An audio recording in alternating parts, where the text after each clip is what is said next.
दोस्तों फिर से हमारे वहाँ जो राजस्थान झालोर से कार आई है, आप देख सकते हो क्या प्यार दिया है राजस्थान गुजरात वालों ने। काफ़ी गाड़ियाँ आ रही है मॉडिफिकेशन होने के लिए। आप भी सोच रहे हो अपनी गाड़ी में मॉडिफिकेशन करवाना तो विजिट कीजिए आज ही Legato seat cover and accessories.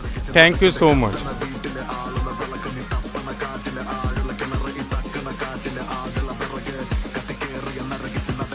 എടാ കൊലയാടി മോനെ ഇത് ദേവിയാ പറയുന്നേ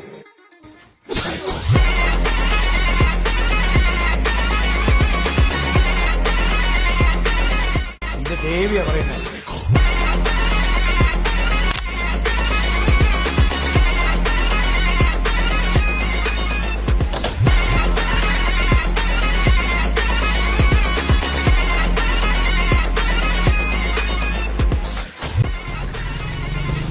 फाइनल रिव्यू सर से पूछते हैं। सर कैसा लगा आपको? बहुत बढ़िया लगा सर। हेडलाइट वगैरह पूरी एकदम अच्छी है। सीट कवर्स सब एकदम टकाटक है सर। टका है ना। थैंक हाँ यू सर। सर, आपने ट्रस्ट रखा। Thank you sir. आपको कैसा लगा? अच्छा सर? लगा मुझे। अच्छा लगा। और राजस्थान से गाड़ी आनी चाहिए ना? और आनी चाहिए और आनी चाहिए मेरे ना? हिसाब से हमारे ग्रुप में से 50 गाड़ी आपके पास आ जाएगी sir. Thank you so much sir. Thank you so much. अगर काम अच्छा लगा हो तो चैनल को लाइक और शेयर करना चाहिए ना सर? हाँ sir. Thank you so much.